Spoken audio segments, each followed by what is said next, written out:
नमस्कार बंधु, राधे राधे। कैसे हैं आप लोग? उम्मीद करती हूँ बहुत अच्छे होंगे। तो मैं नंदिनी प्रिय संस्कृतम में आप सभी दोस्तों का स्वागत करती हूँ। तो चलिए ज़्यादा विलंब न करते हुए हम अपने प्रश्न पर चलते हैं और अपनी प्रश्नोत्तरी देखते हैं। ये हमारी प्रश्नोत्तरी श्रृंखला का जो 18 जून वाला था उसका 5वां भाग है।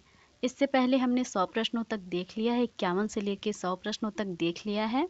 अब हम 101 प्रश्न को देखेंगे। तो चलिए 101 नंबर क्या कहा गया है?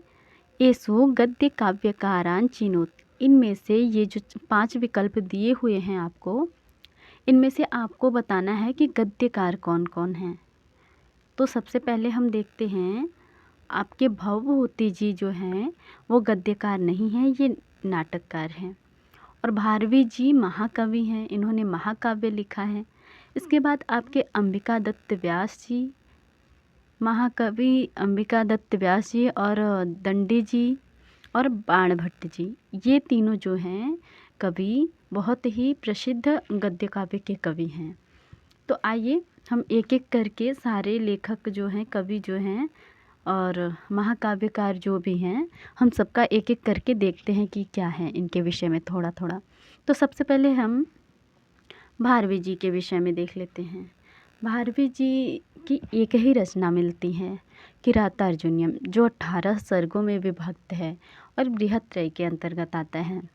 और इनका वास्तविक नाम दामोदर है और इनका जो भारवी है इनकी उपाधि है।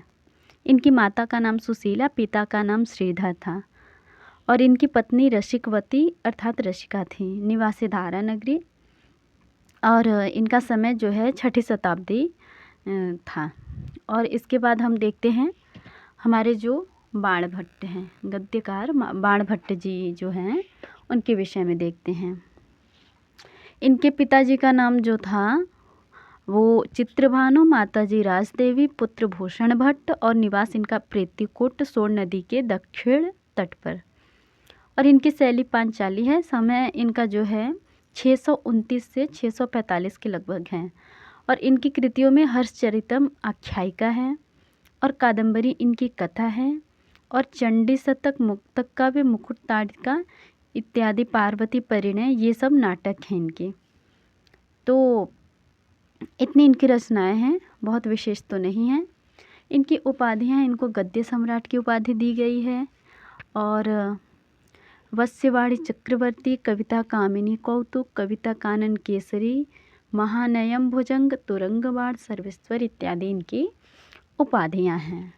तो इनका सबसे प्रसिद्ध जो रचना है वो कादंबरी का कथा है, जो 3 जन्मों की कथा है। और इसके बाद हर्षचरितम, ये जो है आपका इनका गद्य काव्य है। गद्य काव्य के अंतर्गत भी कथा और आख्यायिका है। तो ये आपके एक गद्य काव्यकार हैं बाणभट्ट जी। और दूसरे आपके गद्य काव्यकार हैं दंडी जी। इनके विषय में क्या प्राप्त होता है? इनकी जो है माता का नाम गौरी है, इनके भारवी के पुत्र मनोरथ, और मनोरथ के 4 पुत्र में सबसे छोटा पुत्र वीरदत्त, और वीरदत्त के पुत्र थे दंडी।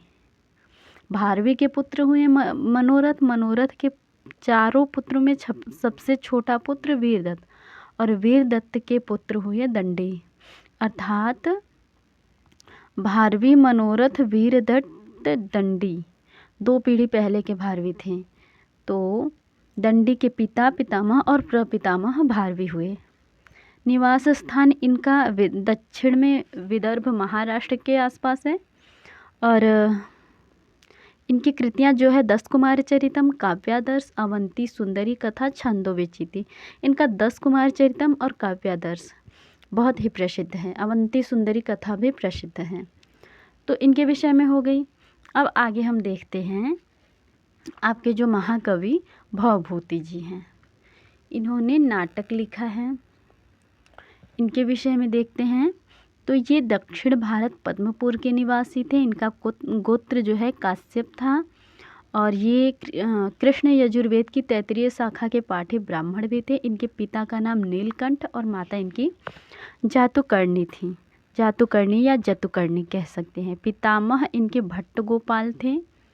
प्रिय छंद इनका अनुष्टुप और शिखरिणी था। ये शिव के उपासक थे और इन्हें पद वाक्य प्रमाणज्ञ कहा जाता था। पद अर्थात व्याकरण, वाक्य मीमांसा, प्रामाण्य, न्याय के ज्ञाता, मतलब व्याकरण, मीमांसा और न्याय तीनों के ये ज्ञाता माने जाते थे।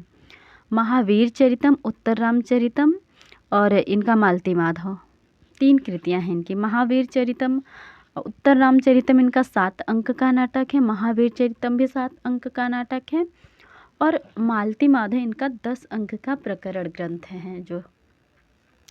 तो इस तरीके से इनकी रचनाएं हो गई। और इनकी उपाधि के विषय में देखा जाए तो नीलकंठ, पदवाक्य प्रमाणज्ञ और परिणत प्रज्ञ, वश्यवाक, शिखरिणी कवि, उम्बेक, उदुम्बर, श्रीकंठ, पद लांछन, ये इनके उपाधियां हैं। अब हमारे भवभूति जी भी होंगे। अब इसके बाद दंडी जी भी हो गए, भवभूति जी भी हो गए और हमारे बचे अंबिकादत्त व्यास जी। इनके विषय में देख लेते हैं। इनका समय जो है 1858 से 1900 के आसपास माना जाता है और ये भारतेंदु युग के कवि और लेखक थे। और इनके विषय में बहुत सारी चीज़ें वैसे तो मिलती हैं, लेकिन इनका मुख्य रूप से निवास जो है जयपुर राजस्थान और पिता इनके दुर्गादत्त जी थे। और इनकी कृतियों के विषय में देखें तो इन्होंने हिंदी तथा संस्कृत में छोटी बड़ी कुल 78 पुस्तकें लिखी थी। और इनका जो मुख्य उपन्यास शिवराज विजय है। और भी इनके देख लेते हैं। विराम, प्रत्येक विराम में 4 निश्वास है। शिवराज विजय में 3 विराम है और प्रत्येक विराम में 4 निश्वास है। इस प्रकार उनके 12 निश्वास होते हैं शिवराज विजय में। और उसके बाद उनका गद्य काव्य मीमांसा, अवतार मीमांसा, सारिका, कारिका, और उसके बाद कथा कुसुम, गुप्ता शुद्धि प्रदर्शनम, सहस्त्रनाम रामायणम, मित्रलाभ, दुख द्रुम कुटार और सामवतम, ये इनकी इतनी रचनाएं हैं। उपाधि इनकी है घटिका शतक, सुकवि, शतावधान, अभिनव बाण और भारत रत्न, इतनी इनकी उपाधियां हैं। तो अब भाई इस प्रश्न का तो हमने अच्छे से विश्लेषण कर लिया जितना उचित है। अब हम अगले प्रश्न की ओर बढ़ते हैं। अगला प्रश्न हमारा क्या है? 102 नंबर का प्रश्न। 102 नंबर के प्रश्न में पूछा गया है कास्ती गणिका नायिका कृति। ये जो हमारे ग्रंथ दिए हुए हैं विकल्प में, क्षमा कीजिए इसका हमने सही विकल्प नहीं बताया ना। तो आपके अंबिकादत्त व्यास जी हैं, दंडी जी हैं और बाणभट्ट जी हैं। तो CDE, हाँ इसका पहला विकल्प सही हो जाएगा, CDE। अब हम अगला प्रश्न हमारा जो है ये देखते हैं। इसमें जो सारे विकल्प दिए हुए हैं इसमें पूछा जा रहा है कि किस ग्रंथ में आपके गणिका नायिका है, गणिका नायिका वाली कृति कौन सी है। तो रघुवंशम भाई ये तो रामायण से संबंधित हैं, इसमें कोई गणिका नायिका का ऐसा उल्लेख है नहीं। मुद्रा राक्षस भी एक वीर रस प्रधान नाटक है आपका, इसमें भी कुछ विशेष गणिका नायिका का ऐसा संदर्भ नहीं मिलता। वेड़ी संहार भी आपका जो है महाभारत आश्रित भट्ट नारायण जी की रचना है, तो इसमें भी गणिका नायिका का उल्लेख नहीं मिलता। और मृक्षकटिकम आपका जो है ये 10 अंकों का प्रकरण ग्रंथ है, तो इसमें हमारी 2 नायिकाएं। प्रकरण का लक्षण भी होता है कि उसमें 2 नायिकाएं होती हैं, एक साधारण और एक गणिका नायिका होती है, उसमें 10 प्रकरण होते हैं। तो सबसे मतलब हमें गणिका नायिका मृक्षकटिकम में है, तो हम सही विकल्प तो हमें मिल गया तीसरा, लेकिन हम मृक्षकटिकम के विषय में थोड़ी सामान्य जानकारी भी देख लेते हैं। तो सबसे पहले देख लेते हैं मृक्षकटिकम का मंगलाचरण क्या है। तो पर्यंक ग्रंथि बंध द्विगुणित भुजांग श्लेष्ठ संवित जानो अंतः प्राणावरोध व्युत्परत सकल ज्ञान रुद्रेन्द्रियस्य। इस तरीके से जो है आपका वृक्ष कटिकम का मंगलाचरण है। और इसके बाद इसमें स्तुति शिव जी की करी गई है, आशीर्वादात्मक मंगलाचरण है और छंद स्त्रकधरा है। और इसके बाद वृक्ष कटिकम के लेखक जो हैं आपके ये शूद्रक हैं। नायक चारुदत्त जो कि धीर प्रशांत और गरीब ब्राह्मण नायक है। पत्नी इनकी धूता है। इसमें 2 नायिका है ना, तो एक इनकी पत्नी और एक इनकी जो है गणिका नायिका थी। वसंत सेना जो है गणिका नायिका है और धूता इनकी पत्नी है। प्रतिनायक जो है सकार है। विदूषक जो है मैत्रेय है। विधा ये प्रकरण है और इसमें 10 अंक हैं। और कथानक लोकाश्रित है। उपजीव्य भास का चारुदत्त नाटक बृहत कथा। और भाषा जो है पैशाची भाषा है। और इसके बाद अंगिरस इसमें संभोग श्रृंगार है। और कुछ खास तो नहीं है। हम देख लेते हैं 10 अंकों का नाम। पहला अंक है अलंकार विन्यास, दूसरा है द्युतकर संवाहक, तीसरा है संधिच्छेद, चौथा है मदनिका शर्विलक संवाद, पांचवा है दुर्दिन, छठा है प्रवहण विपर्यय और सातवां है आर्यकापहरण, आठवां है वसंत सेना मर्दन, नौवां है व्यवहार और 10वां है संहार या संहारक। इस तरीके से इसमें 10 जो हैं अंक हैं। अब हम थोड़ी सुक्तियाँ देख लेते हैं। लिम्पतीव तमुंगानी वर्षतीवांछन्नभः, ये विट कहता है। पहले अंक में ही ये विट कहता है। थोड़ा ये बहुत प्रसिद्ध सुक्ति है, ये बहुत बार पूछा गया है आपसे। तो और एक है उदयति ही शशांकः कामिनी गंड पांडुः, ये चारुदत्त जी कहते हैं। और एक और सुक्ति है शिक्षा बलेन च कर्म मार्गम, यह सर्विलक कहता है। और एक बहुत प्रसिद्ध सुक्ति है मूर्खस्य दिशा शून्यः सर्वं शून्यं दरिद्रस्य, मूर्ख की। और इसका पूरा श्लोक कहते हैं हम। शून्यं पुत्रस्य गृहं चिरशून्यं नास्ति यस्य सन्मित्रं, मूर्खस्य दिशा शून्यः सर्वं शून्यं दरिद्रस्य, अर्थात दरिद्र का, गरीब का तो सब कुछ शून्य होता है। मूर्ख की दिशा शून्य होती है और पुत्र के बिना गृह शून्य होता है। और इसी प्रकार से दिया गया है, लेकिन दरिद्र का जो है सब कुछ सोना होता है। और रत्नम रत्नेन संगच्छति, यह भी एक प्रसिद्ध सूक्ति है। और इतनी सारी थी। तो इस प्रश्न का सही विकल्प जो है आपका तीसरा मृक्ष कटिकम। और मृक्ष कटिकम के विषय में हमने कुछ सामान्य जानकारियाँ भी देखी। और हम पात्र परिचय देख लेते हैं थोड़ा। सूत्रधार जो है प्रथम नट है, नटी पत्नी है नट की। और उसके बाद चारुदत्त दरिद्र द्विज सार्थवाहक है और नायक भी है। वसंत सेना गणिका नायिका है। मैत्रेय चारुदत्त का मित्र विदूषक भी है। और सकार प्रतिनायक राजा पालक का साला है।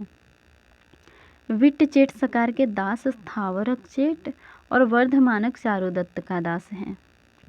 संवाहक चारुदत्त का भूतपूर्व भृत्य और कर्ण पूरक वसंत सेना का भृत्य है। सर्विलक मदनिका का प्रेमी और ब्राह्मण चोर है।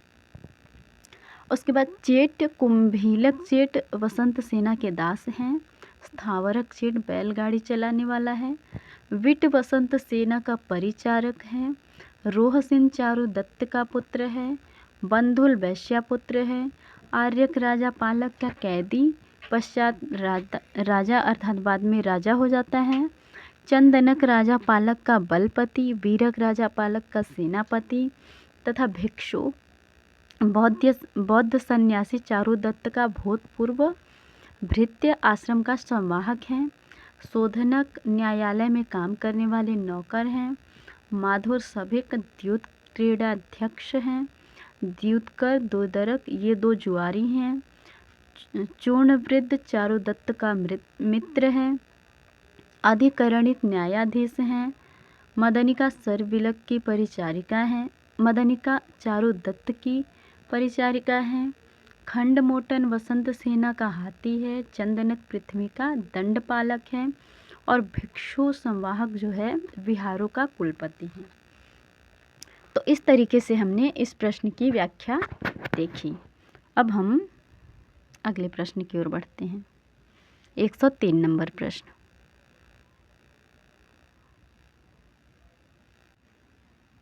एक 103 नंबर प्रश्न जो है उसमें सूची द्वयम् आश्रित्य समुचितम मेलयत, दोनों सूचियों का उचित मिलान करना है हमें।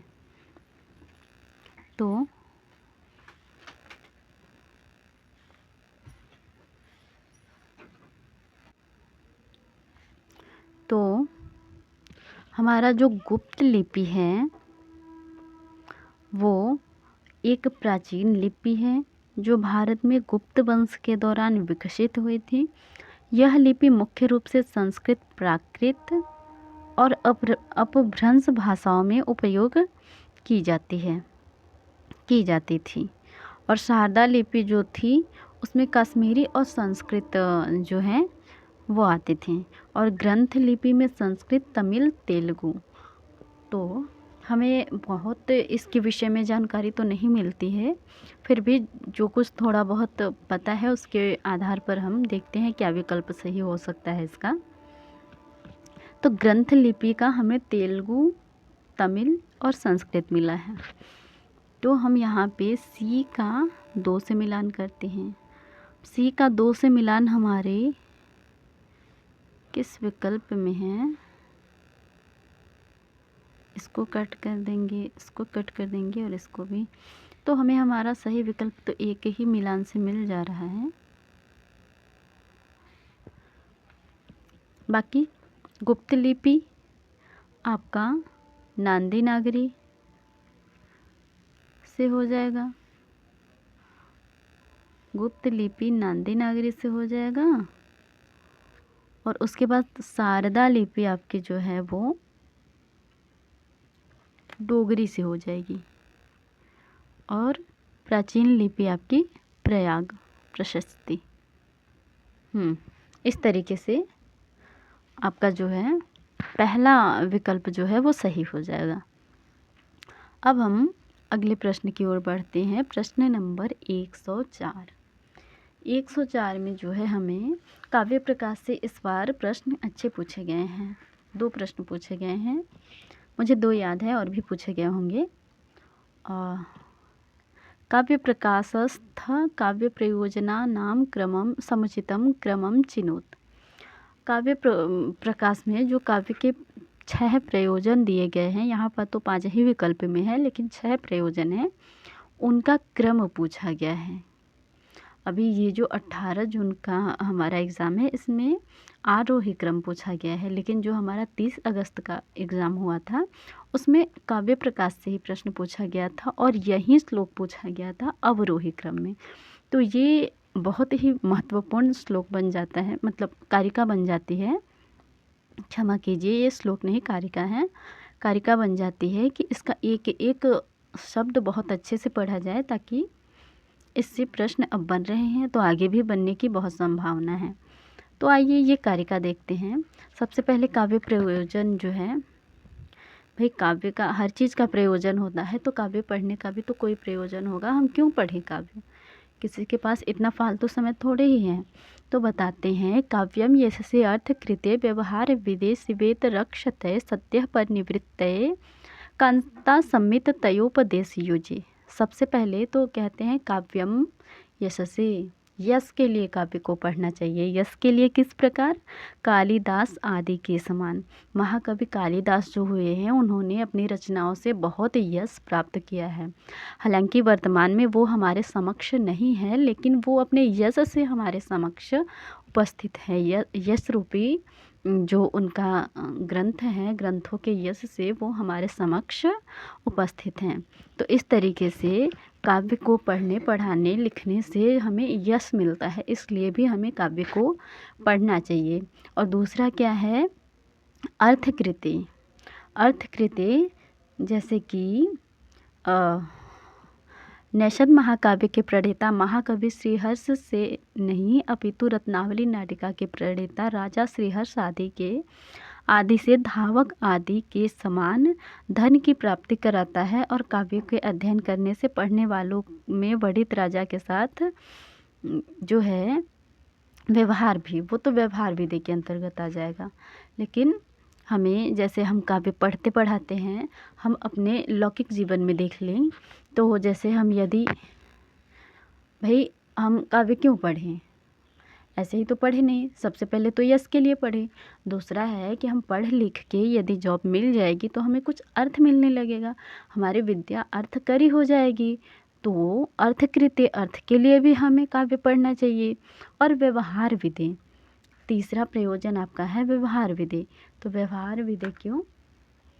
क्योंकि हम राम आदि के समान व्यवहार करें, रावण आदि के समान आचरण न करें, हम अच्छे व्यवहार करें। काव्य को पढ़ के हमें अच्छे व्यवहार का ज्ञान होगा, हम अच्छे व्यवहार करें, बुरे व्यवहार ना करें, इसलिए भी हमें काव्य पढ़ना चाहिए। और शिवेत रक्षते, शिव से इतर जो है अमंगल की निवृत्ति के लिए भी हमें काव्य पढ़ना चाहिए। काव्य पढ़ने से हमारा जो है अमंगल भी नष्ट होता है। जैसे सूर्य आदि की स्तुति से मयूर कवि के कुष्ठ रोग निवारण के समान अनर्थ का निवारण भी काव्य के पढ़ने से होता है। कोई सूर्य आदि मतलब मयूर कवि थे, उन्होंने सूर्य की उपासना स्तुति की तो उनका कुष्ठ रोग का निवारण हो गया। इसलिए हमें जो है अमंगल के निवारण के लिए भी काव्य पढ़ना चाहिए। और सद्यः परिनिवृत्ते, पांचवा जो हमारा प्रयोजन है कि काव्य हमें तुरंत आनंद देता है। जैसे यदि हम कुछ काम करेंगे तो हमें थोड़ी देर बाद आनंद मिलेगा, लेकिन काव्य हमारा जो है वो हम तुरंत पढ़ते समय ही आनंद की अनुभूति करते हैं। तो हमें आनंद के लिए भी काव्य पढ़ना चाहिए। और अंतिम जो है वो सबसे महत्वपूर्ण प्रयोजन है कांता संमित तयोपदेश युजि। तो सबसे पहले हम देख लेते हैं उपदेश शैली 3 प्रकार की होती है। कौन कौन सी? शब्द प्रधान, अर्थ प्रधान, रस प्रधान। जैसे शब्द प्रधान प्रभु सम्मित, अर्थ प्रधान सुहृत सम्मित और रस प्रधान कांता सम्मित। तो प्रभु सम्मित तो आपके आ जाएंगे वेद आदि, और सुहृत सम्मित आपके आ जाएंगे इतिहास आदि, और कांता सम्मित आ जाएंगे आपके काव्य। तो कांता सम्मित जैसे हमें कांता कोई उपदेश मतलब कड़वी बात भी कहे, अच्छी बात कड़वी भी कहे तो हम उसे आसानी से मान लेते हैं और बुरा भी नहीं मानते हैं। उसी प्रकार काव्य भी हमारा जो है कड़वी बात भी रसीले तरीके से करता है, ताकि हम अच्छे व्यवहार में भी आ जाएं, अच्छे आचरण में भी आ जाए, अच्छा अर्थ, अच्छा यश, अच्छे अमंगल से निवारण सारा कुछ हो जाए और हमें तकलीफ भी ना हो। तो इसलिए ये हमारा काव्य जो है कांता के समान उपदेश करने वाला है, जिसको हम मना भी ना कर पाएँ। मुख्य रूप से यही है। तो इस तरीके से तो हम पहले हमें तो क्रम लगाना है, हमने इतना देख लिया, लेकिन हमें तो क्रम लगाना है। देखते हैं हम अपना क्रम में क्या कहा गया है। सबसे पहले काव्यम यशसी, जो कि हमारे विकल्प में है नहीं, अर्थकृत्य है, तो 1 नंबर यहाँ हो जाएगा। व्यवहार विधेय है, 2 नंबर यहाँ हो जाएगा। काव्यम यशसी अर्थकृत्य व्यवहार विधेय शिवेत रक्षे 3 यहाँ हो जाएगा। और सद्य पर निवृत्त 4। और कोई विकल्प छूट रहा है? ए बी सी डी विकल्प कहाँ गया? डी विकल्प छूट रहा है। अच्छा, इधर है कांता संमित दैवोपदेश जी। थोड़ा बड़ा करते हैं, इधर करते हैं।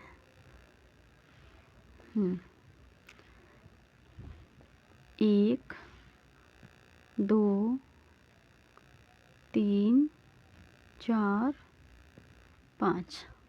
तो आपका सी ए ई बी डी इस तरीके से आपका तीसरा विकल्प जो है वो सही हो जाएगा। इसको अवरोही क्रम में भी याद कर ले, क्योंकि दोनों तरीके से पूछा जा चुका है। अब आगे क्या ही पूछा जाएगा पता नहीं। इसकी वृत्तियाँ भी आप लोग एक बार देख लें, क्योंकि अब तो वृत्तियाँ ही बची है, वहीं से प्रश्न पूछे जाएंगे। अब हम 104 प्रश्न तक हो चुका, 105 नंबर का प्रश्न देखते हैं।